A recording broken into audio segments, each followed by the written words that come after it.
Sådan der. Vi har ikke noget vand med herude overhovedet. Og heldigvis, så har vi altså den her lækre kilde, som vi drikker fra. Den kommer op fra en anden sø, som løber herop. Men der er altså helt rent drikkevand. Så det man skal gøre, det er bare, at man skal have en kop med ned. Og vi plejer sådan set bare lige her. Og der kan man stå. Og det smager normalt godt. Jeg ved fandme ikke, hvad det er. Ej, det smager mærkeligt. Stefan? Stefan, hvad laver du? Ej. For helvede, Stefan. Sid og prøv at lave film her. Ej.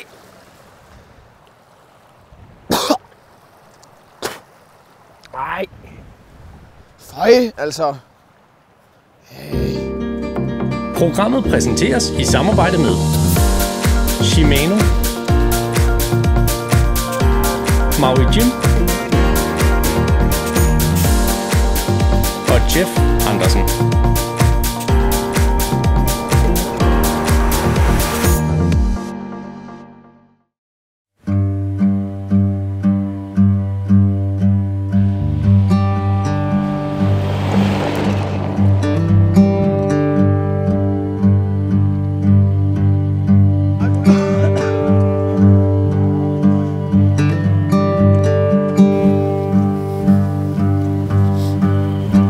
Kæft, det er vanvittigt det her, mand. Det er helt vildt. Prøv at se det. Mere eller mindre urørt natur. Rune han påstår 20 kast, så har jeg fanget 3 fisk. Hvis du kaster der, hvor jeg siger, du skal kaste. Wise words. Så har han altid aften, der sagde, men jeg sagde det over.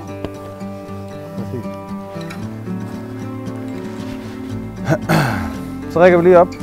Ja. Og så går vi den vej.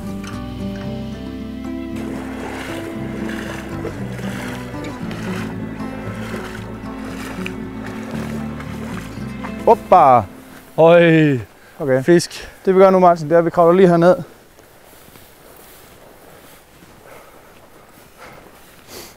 Og så bare lige ud og stå der. Der er rimelig lavt her, men randen begynder lige her rundt om hjørnet. Ja. Så ud og stå her. Ja. Så bare lige lægge et par kast, og så kaste sådan rimelig godt op forbi den. Fordi når det er så stille her, så er de nemmere at skræmme. Det kan jeg godt forestille mig.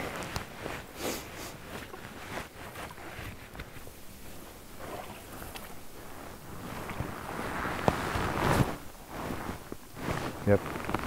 Og så høj stangføren, der er ikke så dybt lige derude.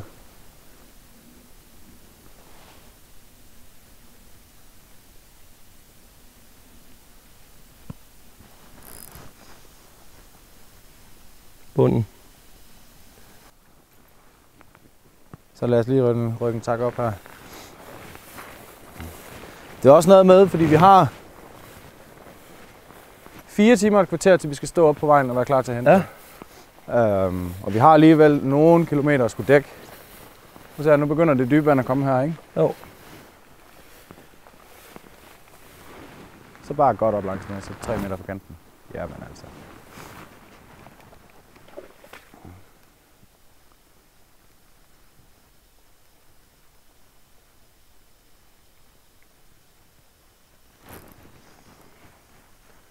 Bund. Nej, der er en fisk efter, Ja, der. har den. Yes.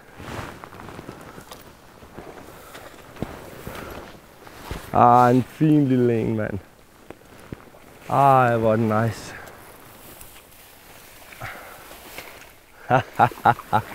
Jeg synes, det er så fedt, det visuelle der. Ja. Igen, det er ikke de største fisk. Men fin fisk, mand. De er kraftedeme stærke. Prøv lige at se en gang. Satan ud med en flot fisk. Det er helt vildt. Nøj. Ud igen med dig, lille mand. Fint start jo. Det lover godt, det her. Det kan vi godt lide. Sådan. Tak for det. Det var 5 kast, 1 fisk. 5 kast i en fisk, så skal der satme mange fisk i hver kastet. Jeg tror ikke engang, jeg gider spænde det net der på. Jeg spår, vi får mere end vi når deroppe. Ja. Det var fedt at se den komme efter. Ja, det var det fandme. Det var lige, du stod lige det højre. Det var først, da du sagde, at der er fisk efter, så. Ja, der er der fandme også. Så er der en fisk. Den er ikke engang landet, mand. Den er også lidt bedre, den der. Ja, der er okay træk i den her.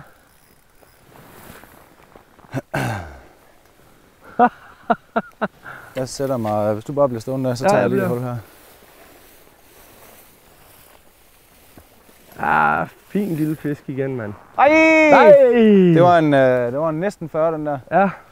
Så du den dernede? Ja, sådan. Ja, okay. Nå. Jamen, sindssygt. Fin lille fisk. Nav bare en mere. Ja, der må stå flere der. Det gør der også. Men det gjorde der ikke lige der. Så vi rykkede videre op ad elven.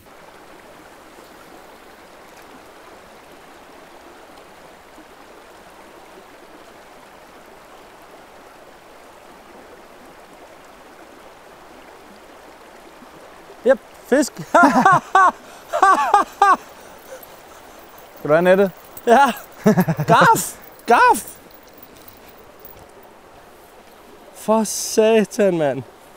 PR. Absolut PR. Bare i den forkerte retning. Det er helt sikkert.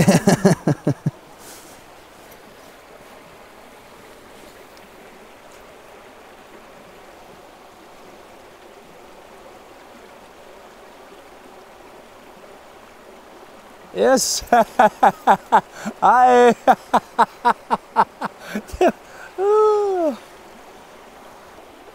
Nej, efter så det der. Ja, større. Ja. Vildere. Hurtigere, vildere, større. Hurtigere, vildere, større. Stærkere. Et hurtigt grejskifte og nogle tanker til fluefiskerne længere op ad elven. Jeg tror, de drenge der, de får noget rigtig fint fiskeri på Det tror jeg også. Sweeken Caddies deroppe. Det tror jeg bestemt også.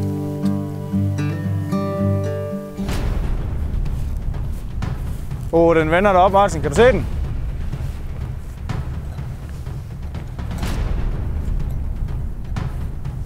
Så fint. Vi havde spottet en fisk, der lavede nogle fornuftigt store ringe i vandet. Den skulle bare fanges. Den står lige deroppe.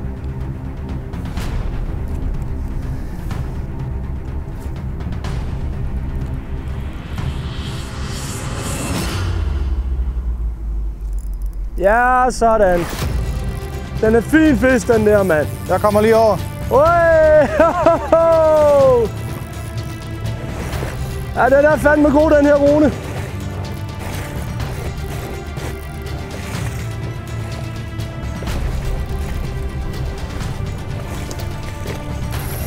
Ja, sådan skal det være, mand. Godt, lille fisk. Det er godt, det her.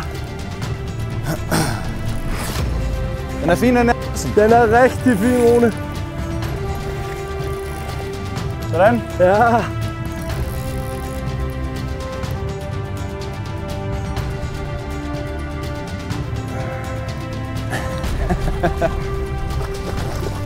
Ja, mand. Yes. Vi er så tæt på en 50'er der, Martin. Du ser den Røde røde fin. Ja, præcis, mand. Hvor er det sindssygt.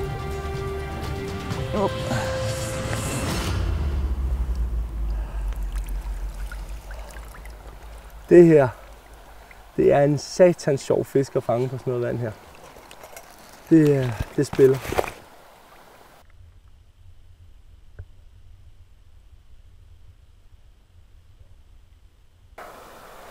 Det her, det er sat med livet, mand.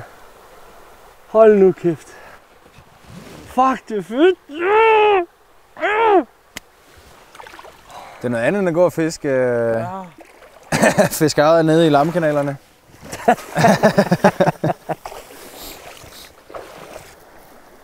Det er fantastisk, det her, Rune, mand. Hold kæft, hvor er det vildt.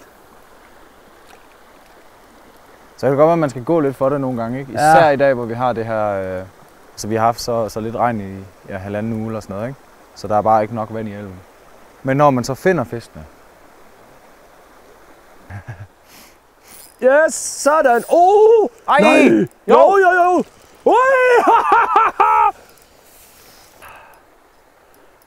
Det er vildt det her, mand.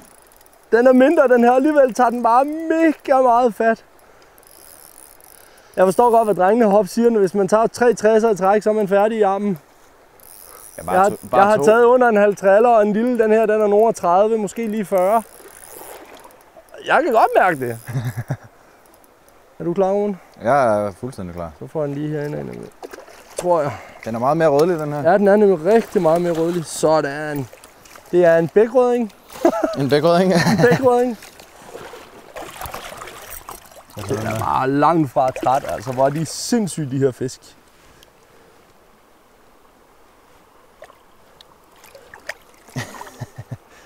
Ej, de røde pletter hvor der. er den flot. Satanede, mand. Prøv lige at se den her fisk. Det er simpelthen så smukke fisk, det her. Det her, det finder du simpelthen ikke noget lignende derhjemme. Vores bækker er flotte. Men det her... Hold nu kæft, mand. Tak, min ven. Øj. Der er flere endnu, tror jeg. Det tror jeg også. Øj. Vi skal op og finde nogle af de store pools. Ja. Så skal du bare se her, Martin. Så er der tunsalat, og der er ost, og der er kyllingepålæg, og der er gifler og vampyrflagermus. Ja, men tunsalat, bandit, det vil ikke være dårligt. Ja, skal jeg lave sådan en mad til dig? Skal du ost på? Ej, tak. Jeg spørger lige, skal du ost på? Nej, tak. Martin, skal du ost på din tunsalatmad?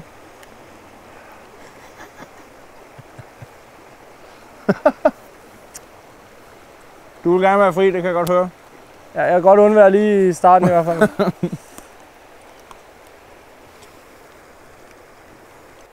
Hvordan var det, Martin? Skulle du have ost på? Hvad siger du? Hvordan var det? Skulle du have ost på? Det glemte jeg lige. Skulle du have ost på? Du får ost på. Nej, hold nu kæft, mand. Det er altså rigtig, rigtig godt. Fuck it, så gør det, så lad mig prøve det. Jeg er på Island. Det er fint.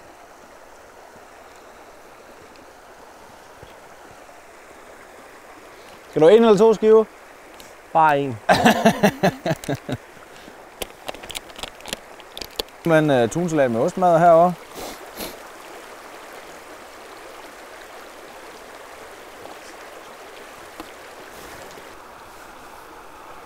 Jeg er sgu ikke helt begejstret.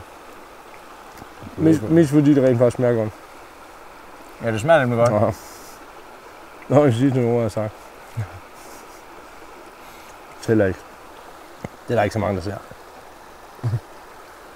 Ej, men det er nemlig vanvittigt godt. Og så lige mixer det op med en skive kyllingepålæg. Og så oversiden, der smager vaniljeost der på. Ketchup i midten. Peanut butter. Nej. Klapper det sammen. Deler den op i 2 og lægger det oven på hinanden. Så er det godt. Virkelig, virkelig godt. Kan du forestille dig det? Nej. Jeg kan godt forstå, at I blev taget i Island. Det må jeg sgu ikke indrømme. Fiskeriet er heller ikke det værste, jeg har prøvet. Og vi har bare svære forhold i dag. Ja. Virkelig svære. Men man kan se også, når man bare kigger ud over. Ja. Man kan se, at vandet plejer at stå meget højere end det her. Mm. Så. Men lige meget. Jeg kan godt lide en udfordring. Jeg har da også fået lidt fedt. Ellers havde jeg aldrig nogensinde fået Andreas med i programmet. Nej. Nej, det kan jeg godt stå.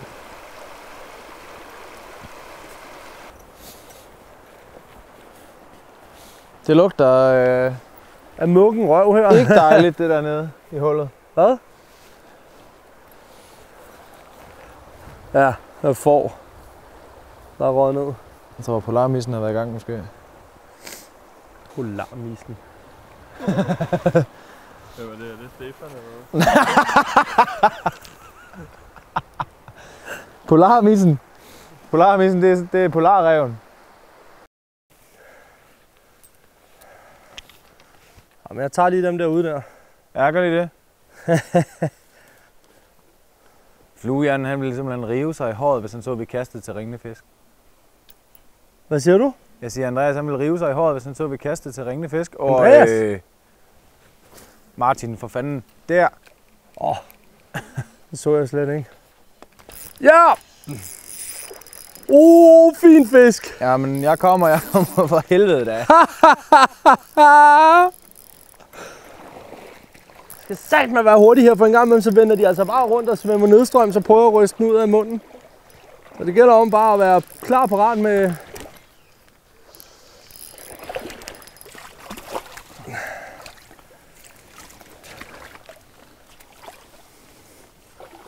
Ej, hvor er den flot, mand. Det er jo helt fantastisk. Ej, se der. For satan, mand.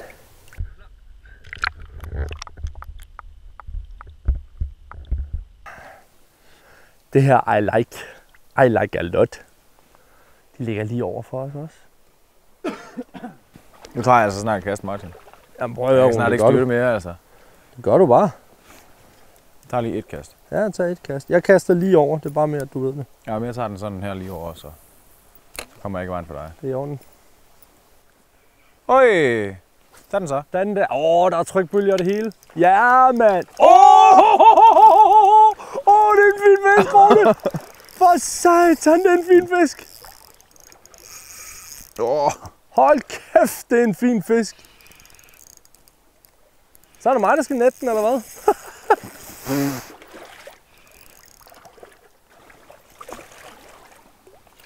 Den er der, Martin. Hvor er det en for... Øj, se den blå plet der. Ej, der er 3 af dem, mand. For satan, mand. Kæft, det er en fed, flot fisk.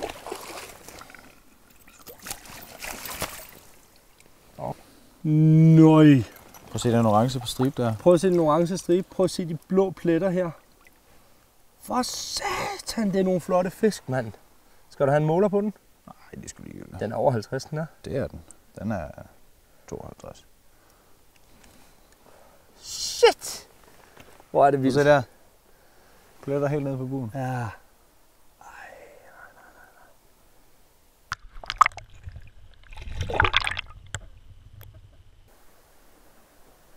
Dem af jer, der sidder derhjemme og tænker, er det tid naturen værd at tage til Island og fiske? Ja. Jeg kan ikke forklare, hvor meget stærkere fisken er her. Det er helt vildt. De fighter simpelthen som... Havde jeg stået på kysten og fightet sådan en der, så havde jeg skudt den til en 4 kilos havre. I hvert fald. Det er meget muligt, at jeg står med lidt grej. Men jeg holder dem sgu hårdt. Og alligevel så tager de bare lige. Det er... Nøj. Det her, det er a piece of heaven. Når jeg engang dør om mange år, skal i himlen, så må det godt være her.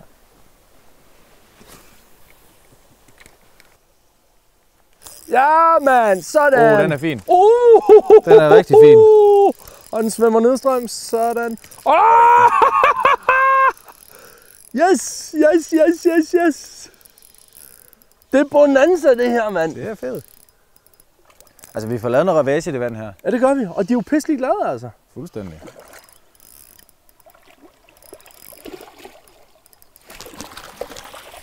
Sådan. Ej, hvor er den gul. Nej, hvor er den gul.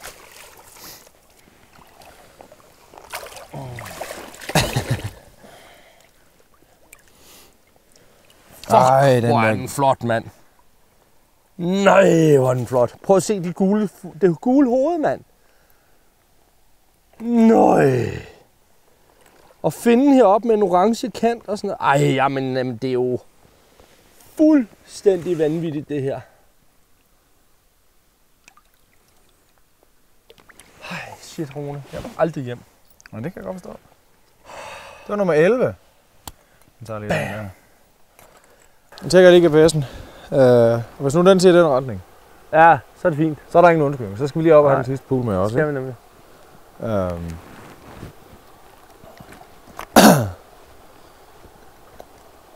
Den retning. Den retning. Eller hvad? Nogle gange er den lidt forvirret. Det er faktisk den retning. Så vi tager lige svinget med dig op, Martin. Ja. Og så er det Final show. final showdown. I orden.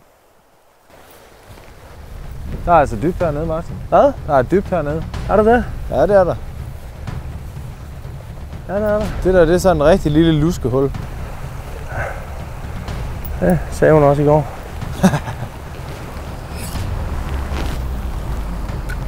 Smukt. Så kommer 60'eren. Det er det, jeg siger.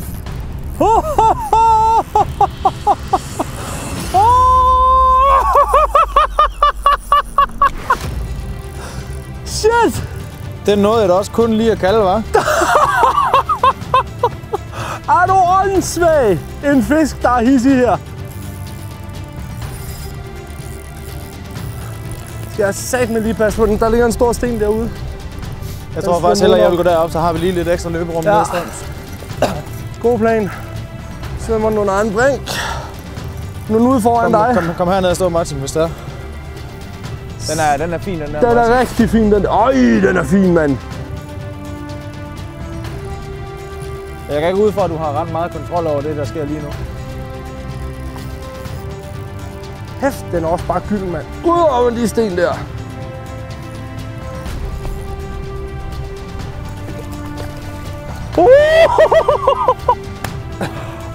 Det var en kamp. Hold kæft, det var en kamp, mand.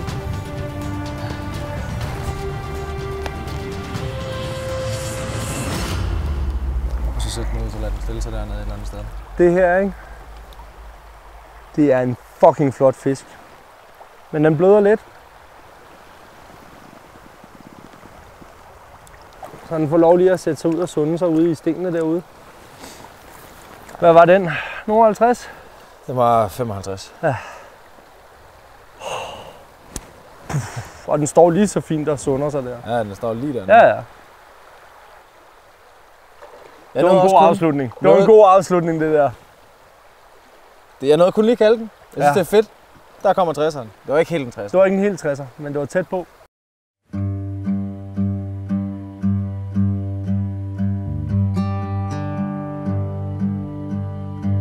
Fluenørderne var ikke helt tilfredse med situationen den dag.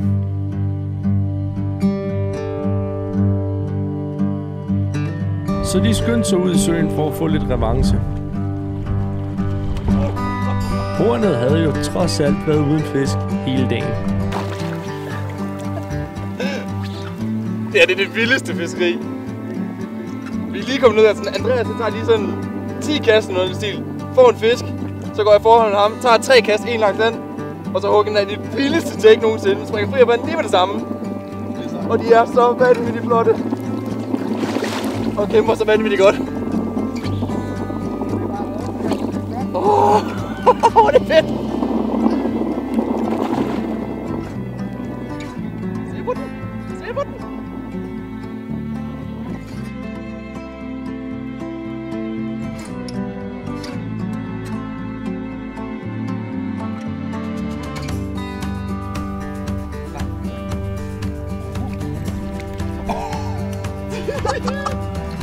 Det gør den igen.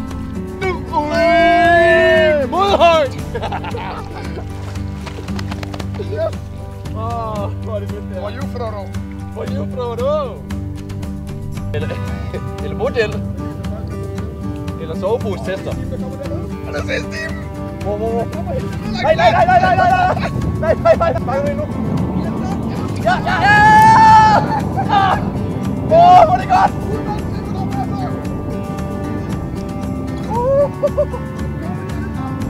Kom alle sammen herovre nu.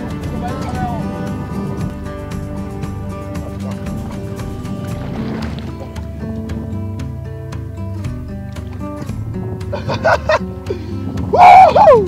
Den lige ud foran. Nej, jeg ved ikke, er det fisk? Jeg ved det ikke. Der er fisk overalt.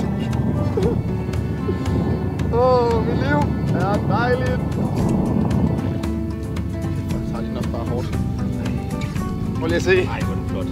Det er helt vildt. Jeg er så god til det der med at tabe det.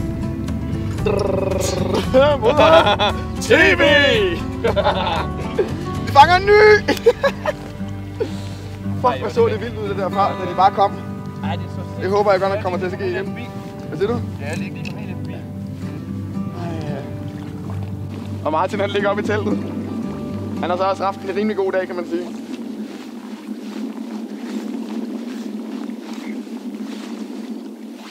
Ja. Jeg ved slet ikke... Hvis vi lige skal tage den meget, meget hurtigt, så det her sådan mit drømmefiskeri, jeg normalt er vant til at dyrke, det er sådan noget tørfluefiskeri og nymfefiskeri efter store bækker.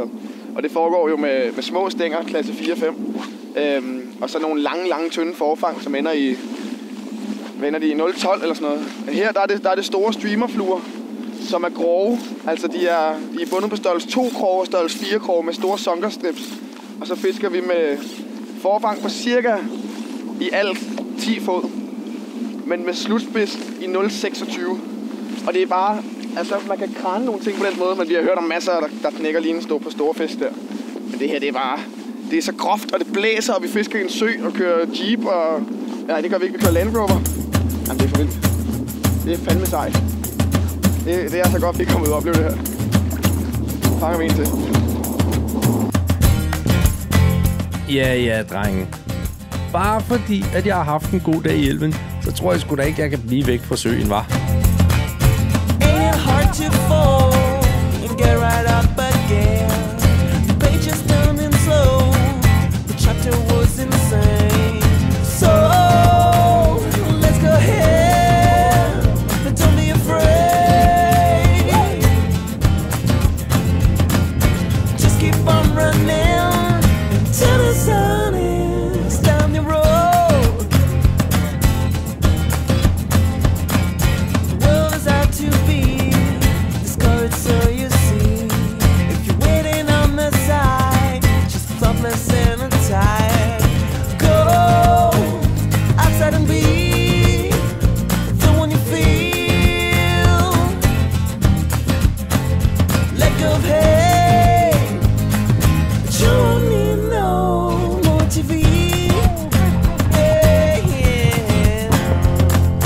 Oh, free.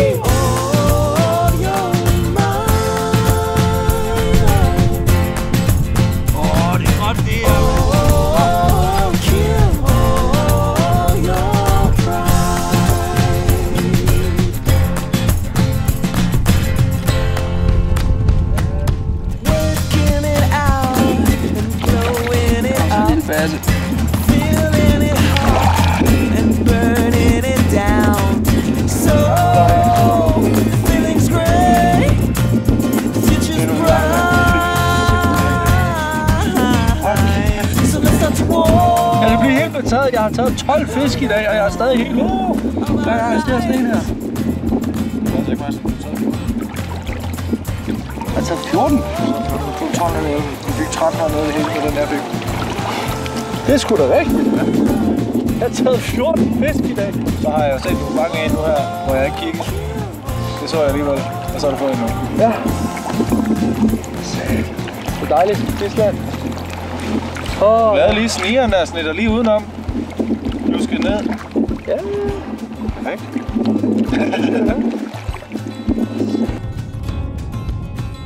Nu, når jeg var så godt i gang, kunne jeg jo lige så godt tage den sidste, inden det blev helt mørkt. Det er nemt at arbejde med sådan en, der har fanget fisk. Jeg har sagt til ham, at han skal lade være. Det er 3 fisk inden for 20 minutter. Og en mistet. Det er... Hold kæft, det er i orden, mand. Den gjorde det kraftedeme godt, den her. Den ro skal den have. Så, nu får jeg lige... Så nu fik vi lidt ære. Jeg fik lige krammer der. Ja, der kommer. Vi er over.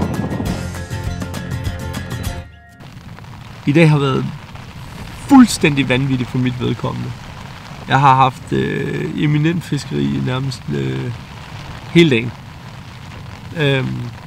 Endnu en gang viser jeg bare, at spinnefiskeri er vejen frem. Og at fluehjernen og sparsen, de er kommet til kort. Vi har været en tur i elven Og der havde jeg lidt, jeg synes jeg havde lidt svært fiskeri til at starte med. Jeg får forholdsvis hurtigt 2 pæne fisk, og så er det ligesom om det dør ud derefter. Og det er en kamp at finde dem igen og omvendt igen, så at få dem til at bide. Og noget helt andet er, at der er så super lavvandet i mange af poolsene, så jeg mister rent faktisk 2 spænder ved at kaste dem ud, og så falder de bare ned i hullerne imellem stenene på bunden, og så har jeg ingen chance for at få dem op. Men lige pludselig så rammer vi den. Så rammer vi the motherload of them all. Det var vanvittigt flotte fisk, vanvittigt mange fisk. Da vi kommer her tilbage, eller det gør vi jo ikke engang, vi mødes faktisk med fluedrengene på vej tilbage. Og der går jeg derfra med 12 fisk på samvittigheden, og da vi mødes med dem og er meget spændt på at høre, hvad de har haft, så har de jo haft en tur med 3 fisk. Altså, jeg ved ikke, om de har gået og plukket blomster og flettet kranse til hinanden, eller hvad fanden de laver, men det var åbenbart ikke fisket. Eller også så skulle de bare til at finde ud af spindefiskeri. Det er vejen frem. Og her til aften, så tøffer de selvfølgelig afsted, mens jeg lige bliver tilbage og får ordnet nogle småting her i lejren. Og de får nogle rigtig flotte. Andreas, han får en gigaflot fisk dernede. Altså igen en 60'er. Det er lidt unfair. Men alligevel også rimelig fortjent. Det er så, hvad det er. Han kæmper for det. Men senere på aftenen, så hopper jeg derned og fisker lidt rundt, og vi ser hurtigt nogle fisk, og de er overhovedet ikke til at få i tale. Så siger Stefan til mig, at drop de der fisk, du kan se, og så fisk den vej. Og det gør jeg så. Tager et kast, får en fisk, mister den igen, kastet efter, sidder der en, den får jeg med ind. Hele dagen ender med, at jeg fanger 15 fisk. Det er fuldstændig vanvittigt. Det er fuldstændig latterligt. Og alligevel så fedt. Og det er ikke bare 15 fisk. Det er 15 sindssygt smukke, sindssygt stærke fisk. Jeg ved ikke, hvad man kommer tæt på at sammenligne det her med, men de fighter simpelthen som et godstog. Og så naturen heroppe. Det topper det bare. Hold kæft, har smukt. Jeg står nede ved elven i dag, og står der og flår fisk op. Og det eneste, jeg kunne råbe, det er, jeg vil ikke hjem! Jeg vil ikke hjem! Og havde det ikke været for børnene og konen derhjemme, så havde den påstand skulle nok også passe. Hold kæft, har lækkert. Det er helt vildt. Det kan ikke beskrives. Det kan ikke beskrives, hvor fantastisk fedt det her er.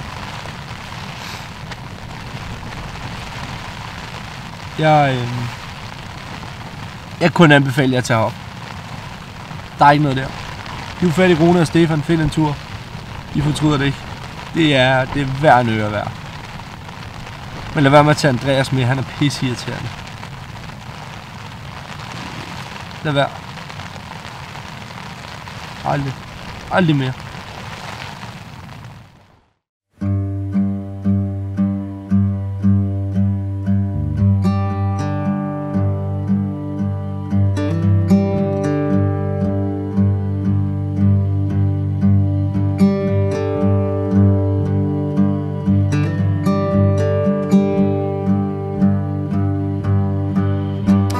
Så er vi i gang med dag 3, og jeg havde jo et suveræn fiskeri i går på spindestangen. Det havde fluefiskerne vist ikke rigtigt. Men de skal have kudos, for de har åbenbart set lyset.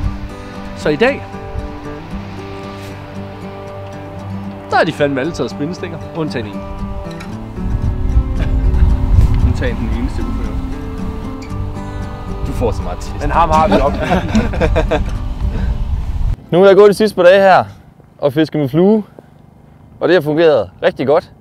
Men vejret har skiftet lidt. Det er begyndt at blæse lidt mere op, og regnen er kommet. Og for at være helt ærlig, så gider jeg ikke rigtig fiske med flue, når det blæser sådan helt vildt meget. Så jeg tænker faktisk at skifte til spændestang nu. Det er en lille 9-fodstang, og den har en kastevægt fra 7 til 23 gram. Der sidder et 2500 hjul på med 0,12 flettet line, så jeg kan kaste rigtig, rigtig langt med det, men jeg kan også godt håndtere nogle af de her store odder, som er herude. Det jeg egentlig plejer at gøre, både når jeg fisker på kysten, men også når jeg kommer til at fiske her, det er at starte ud med at sætte noget for enden her. Og det er ikke bare et blink, det er et lille stykke fluorokarbon. Det er sådan en her. Og den har valgt at tage en 0,27 mm.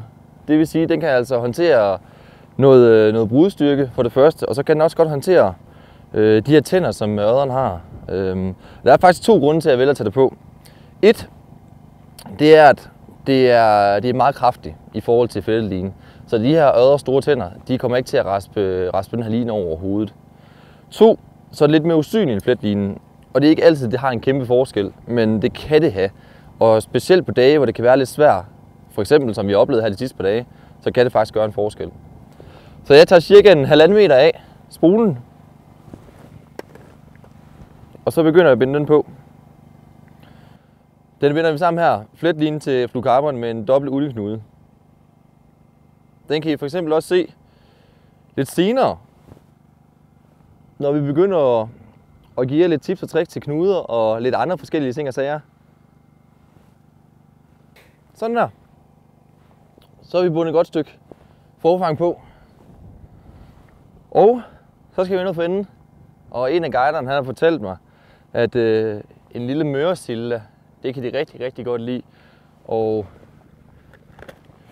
specielt den her, som jeg har nede i boksen, og det var i hvert fald den, han viste mig. Så en lille sølv med noget rød på. Det skulle vist være helt fantastisk herude. Og den tager jeg simpelthen bare, det vender direkte på linen. Med en blinkknude. 1, 2, 3, 4, 5.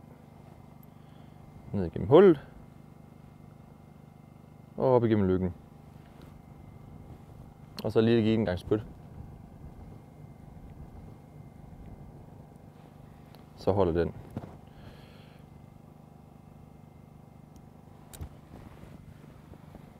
Og nu er den faktisk næsten klar.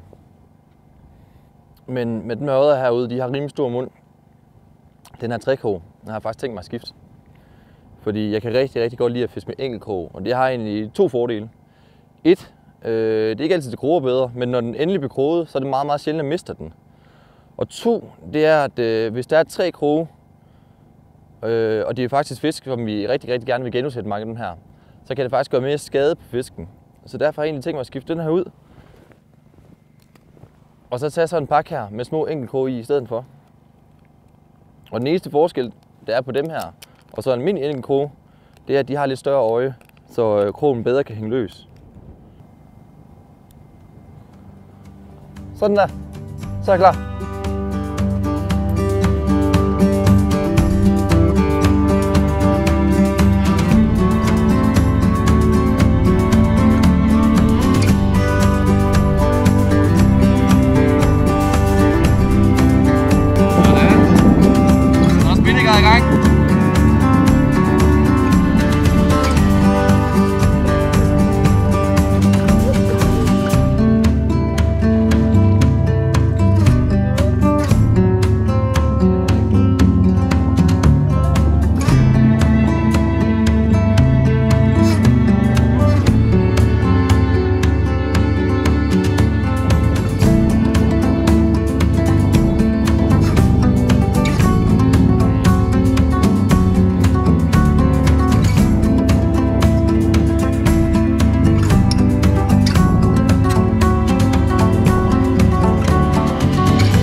Jeg har lige fået den her fisk, og jeg startede ud med den der møresilda, men den skete ikke rigtig så meget. Jeg havde lige en enkelt fisk op at tage på den, men så er jeg nødt til at skifte til sådan en klassiker i programmet, kan man næsten godt sige.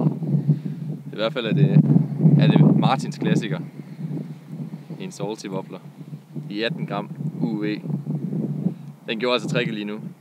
Og den kommer direkte på boksen af næsten i hvert fald. Der sidder en god trækår på her.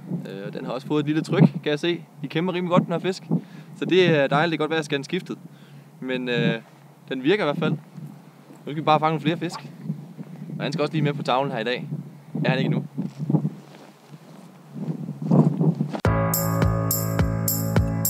Nej, Nico. Men det er spindetossen, du snakker om, for fanden.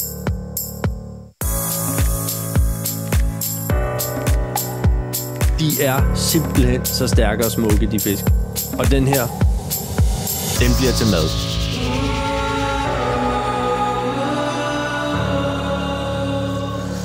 You are my sunshine.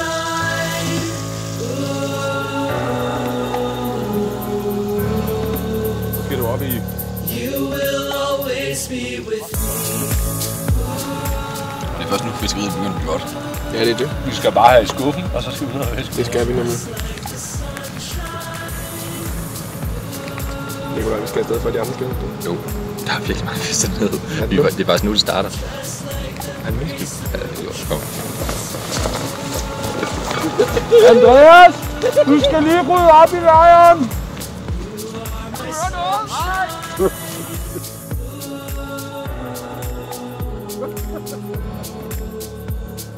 Just like the Great Lakes to me.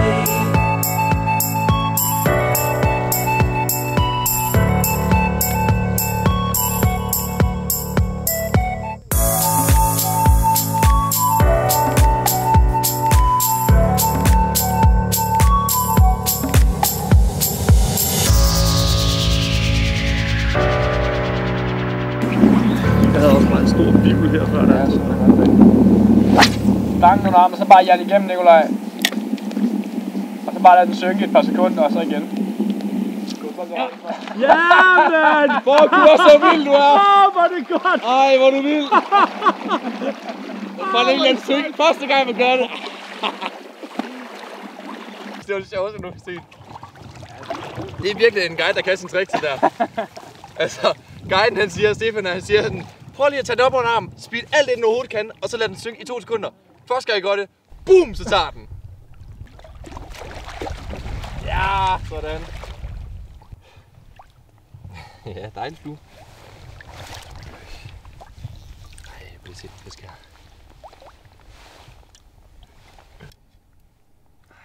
Så kan de bare slå. Se på den. Se på den.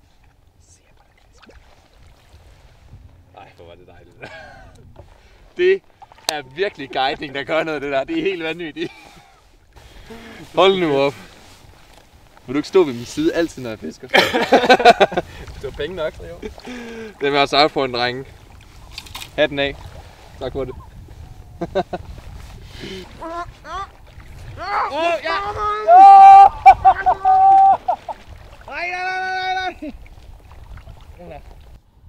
Hej Rune. Det var sødt, at komme her. Man kan godt tage sine kystfluer med herop og fiske lidt med dem. For i munden på den her, der sidder der i hvert fald der sidder flammen. Sådan en smuk fisk på 253, tror jeg. Og igen, fantastisk. To der. Ja, tag den så efter. Kom så, er du efter? Yep. Ej, man.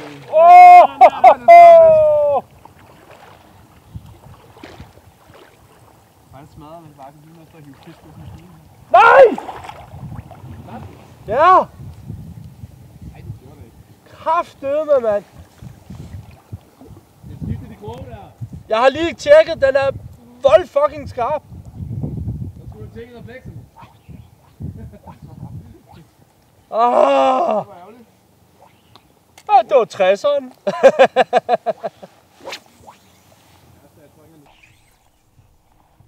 Er vi ved at nå der til, hvor du skal have bombarder på, eller hvad?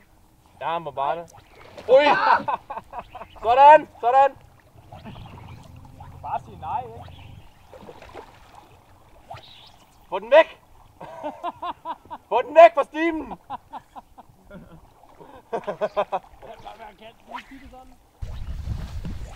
Ja, mand! Og lad os se der. Flot krog og det hele. Den er klar. Er du klar? Den er på vej i ovnen der. Den er på vej i ovnen. Super lækker fisk. Ud med dig igen. Det er fantastisk det her. Den er sådan lidt kold i temperatur, men det går nok. Nå, ja, det er sådan der. Tak. Ja, det er fint. Tak. Ja, det er fint. Det er det fine glas, vi har fremme i dag. Dagens anledning. Nej, det er hyggeligt, hvor. Det er du ikke til.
Det har godt nok været en god dag i dag.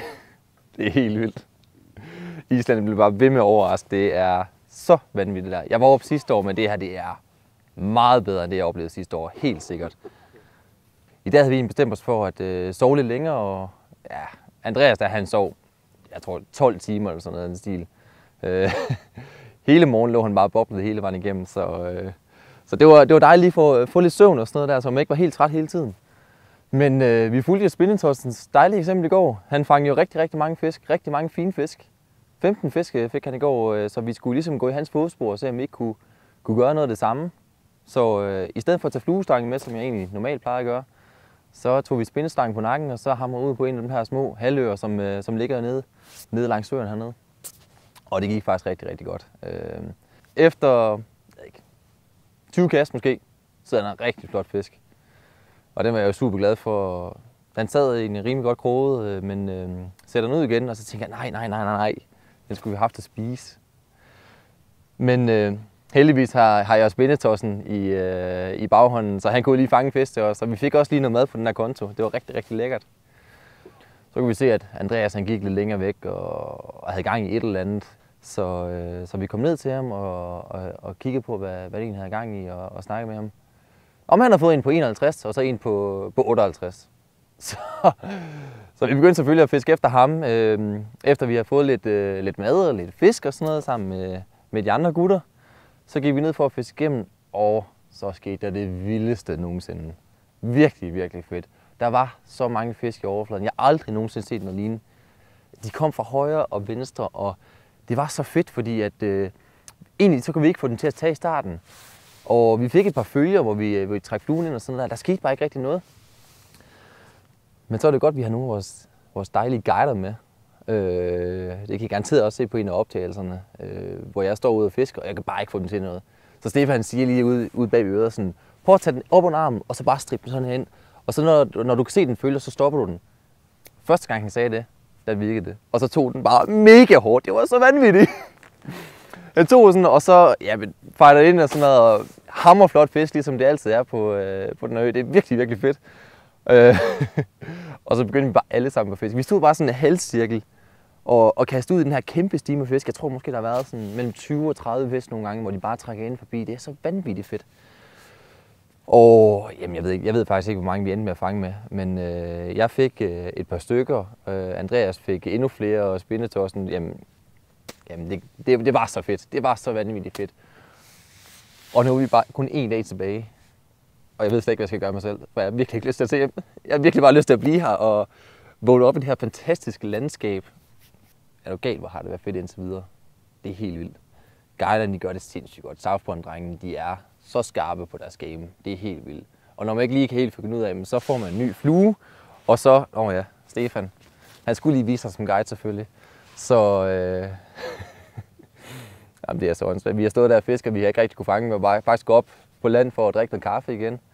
Og så går han ned med sin lille rødingflue, som er rød, og så siger han, jeg skal lige have et par kast hernede. Bum! Så får han fisk lige på med det samme, og det tager et vanvittigt udløb. På en eller anden måde, så får han stoppet den her fisk, og får den ind på land. Og den er bare så grov, og så flot, og så vanvittig. Og det er det, en guide han kan. Han kan virkelig finde ud af det, og han er bare on top of the game. Det er helt vildt. Så jeg tror faktisk, vi vil hoppe i posen nu, sætte ud til tidlig morgen og få den sidste dag i drømmeland, som det et eller andet sted er, fordi vi kommer virkelig til at drømme om det her, når vi kommer hjem igen. Ingen tvivl om det.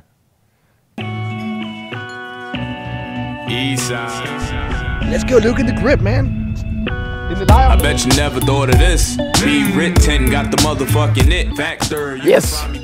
Så er vi kommet ned til lejren her. Og når jeg kigger bagud, så kan det godt ligne, at vi har været på Roskilde Festival i en uge. Det har vi ikke.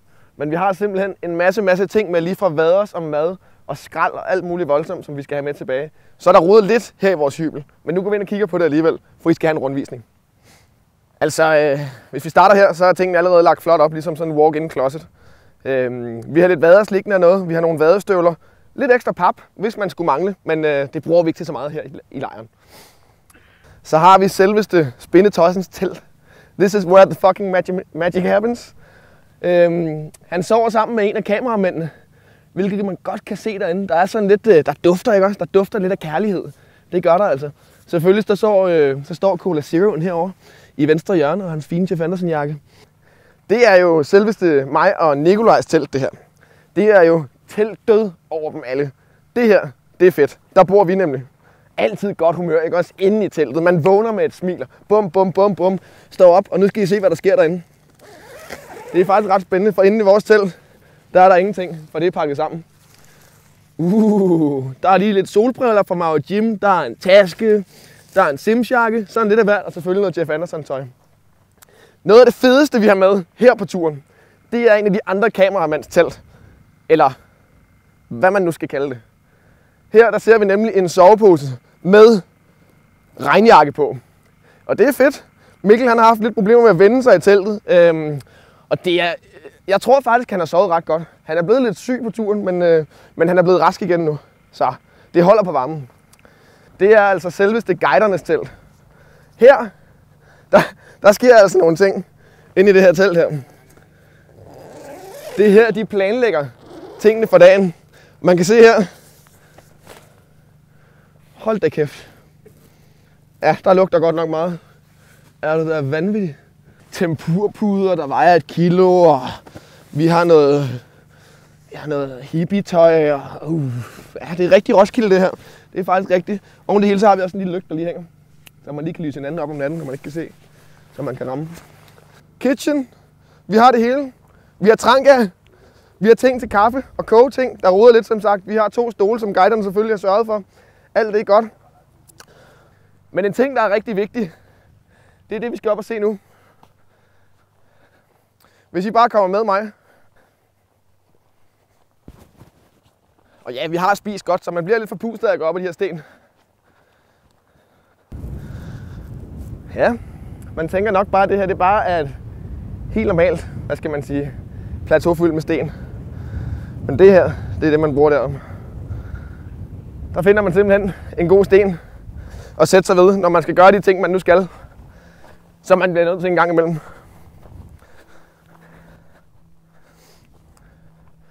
Sådan en sten som den her, den er jo faktisk helt fantastisk.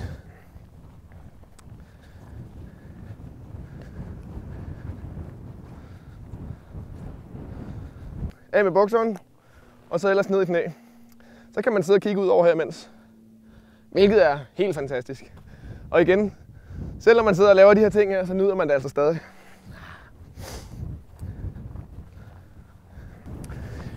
Vi har jo bare et problem nu, og det er, at vi desværre skal hjem. Og det har vi ikke lyst til. Så vi skal sige farvel til det her flotte sted. Og sige... Vi skal ikke sige farvel, vi skal sige på gensyn til næste år. Så det er sørgeligt, men det er sådan, det er. Lykken kan ikke blive ved. Sådan er det. Det var min grip.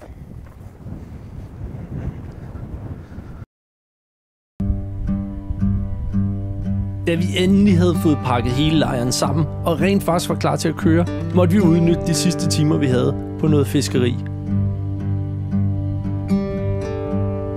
Vi skulle trods alt hjem nu.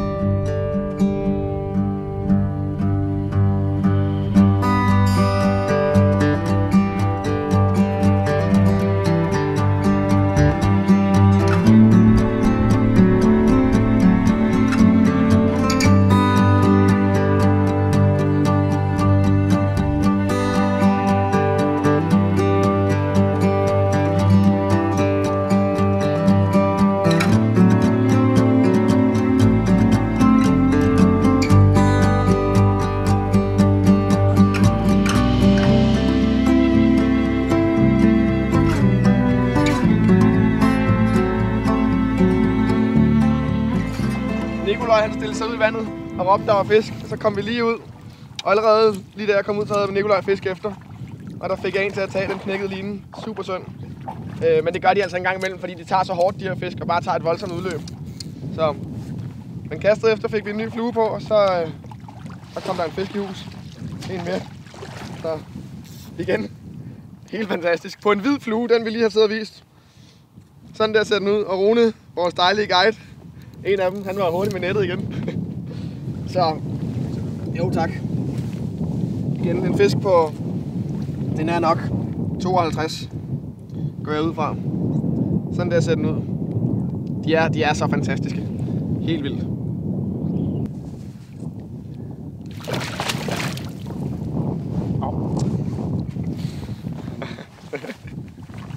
Tak, Rune. Jamen, så var der endelig fisk, og det er skide godt, fordi vi skal have noget at spise. Fiskeriet har sagt med været sløj. Jeg så lige en stime lige foran mig, som i 5 meter ligger i overfladen. Og det smed jeg sovlinen lige ud bagved, og 4 rul slam, så sad den der. Jeg ville rigtig gerne lige have en mere, så vi alle sammen kunne blive med det, så der ikke kun er mad til Nikolaj Korsholm. Men det ser ud som om de har flyttet sig lidt nu. Desværre. Kunne ellers have været rart lige at komme ind med 2 styks.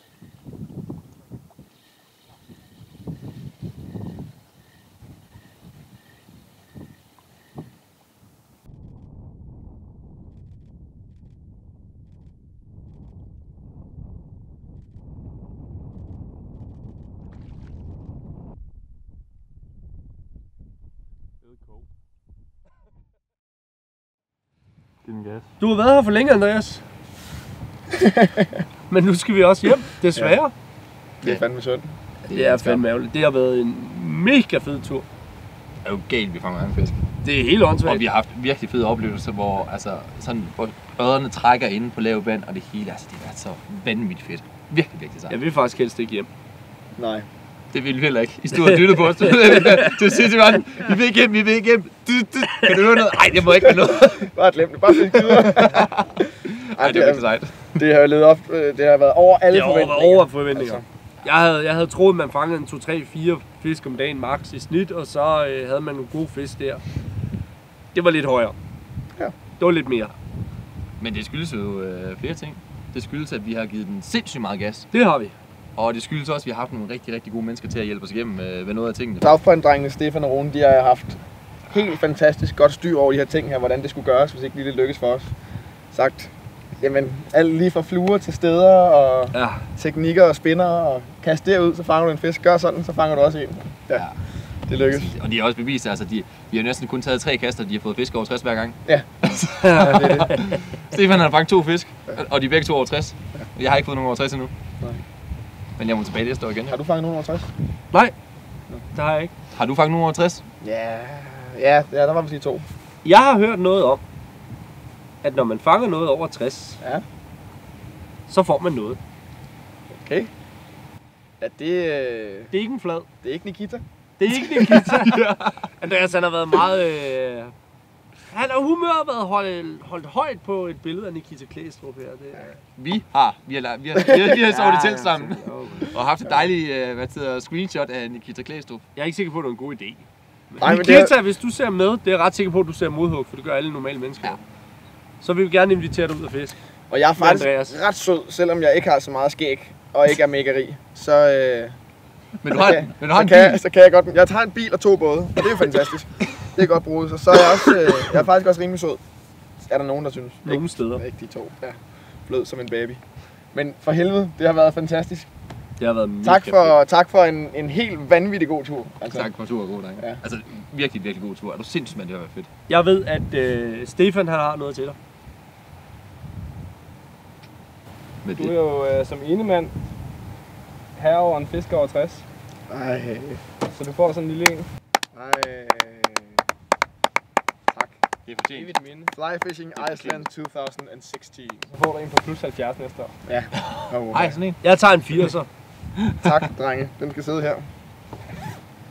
I kasketten. I kasketten. Nikita. Nu har vi faktisk også snakket om, at Nikolaj skulle have en alligevel. Fordi hvad? Fordi der står fly fishing på den. Du sprang den der spændestang lidt elegant over. Med undtagelse af 1,5 time den ene dag. Og det der fangede også en fisk. Ja, det gjorde det nemlig. Og så ikke. Ej, drenge. Ej, hvor det dejligt. Ej, hvor den dejlig. Kæft, mand. Tak for det. Ej, det skal også. Ja. Men er det ikke næsten at være fej? Så jeg synes næsten, vi skal prøve. Men det er også kun fly fishing på. Men Martin, du har også fisket med flue. Du har også fisket med flue. Det er der ingen, der beviser på. Og vi kan ikke bevise det. Vi kan faktisk heller ikke komme udenom, det var dig, der fangede flest. Det er rigtigt. Det er rigtigt. Suveræn flest. Det er det, jeg siger. Spindestangen. Tak for god tur. Tak for god tur. Det er virkelig godt. Ej, Og hvis I vil opleve en tur, som er lige så god, hvis ikke bedre end vores, så skal I gå ind på southpoint.dk, og så skal I tjekke ud, hvad de her drenge de kan. For de kan noget. De kan noget rigtig, rigtig godt. Og linket finder I her. Og se alle billederne. Virkelig mange gode. Modhug TV.